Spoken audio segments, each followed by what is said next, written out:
DKBS 뉴스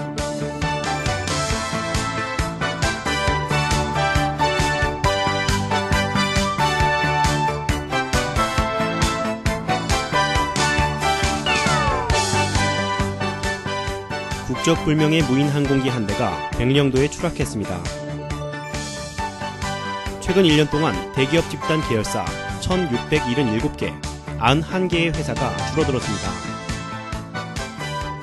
앞으로 법원은 가정폭력 부모에 대해서 최대 4년 동안 신권 정지하기로 밝혔습니다.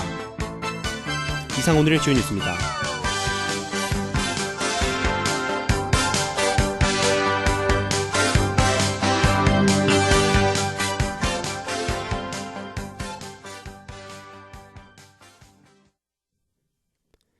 국적이 확인되지 않은 무인 항공기 한 대가 백령도에 추락해 관계당국이 정밀 감식에 들어갔습니다. 관계당국은 이 무인 항공기가 전날 북한이 서해 북방 한계선 일대에서 500여 발의 각종 포탄을 발사한 이후 추락했다는 점에서 정찰 목적의 북한 무인 항공기일 가능성도 있는 것으로 판단하고 있습니다. 북한은 지난 2010년 8월 9일 북방 한계선으로 해안포 110여 발을 발사한 뒤 저녁 무렵 무인 항공기를 띄워 백령도와 연평도 인근을 정찰한 적이 있습니다. STX, 동양, 웅진사의 몰락 여파로 상호 출자 제한 기업 집단 소속 전체 계열사 수가 2년 연속 줄었습니다. 공정거래위원회는 오는 1일 계열사 상황 내용을 요점으로 해 2014년 상호 출자 제한 기업 집단 지정 현황을 공개했습니다. 대기업 집단 수는 63개로 작년보다 한 곳이 늘었습니다. 한국석유공사, 코닝정밀소재, 서울메트로, 삼천리, 한국지역난방공사 등 5곳이 신규로 지정됐고 동양, 한국투자금융, STX, 웅진 등 4곳이 제외됐습니다.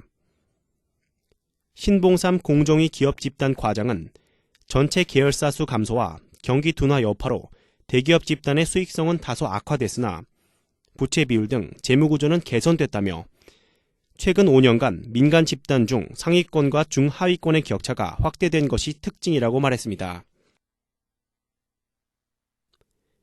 앞으로 법원은 가정폭력과 같은 행위를 통해 자녀의 생명과 복지에 심각한 위협을 가한 부모에게 최대 4년간 친권을 정지하기로 밝혔습니다.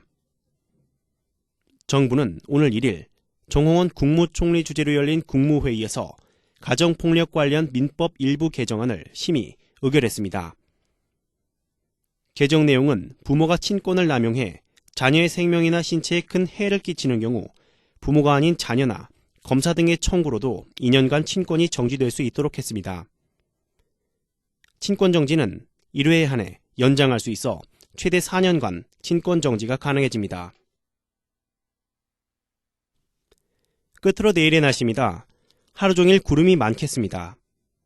최저기온은 6도, 최고기온은 22도, 강수 확률은 20%입니다.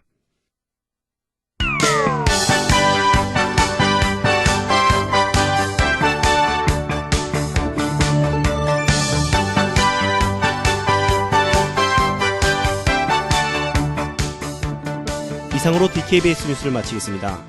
제작의 DKBS였습니다.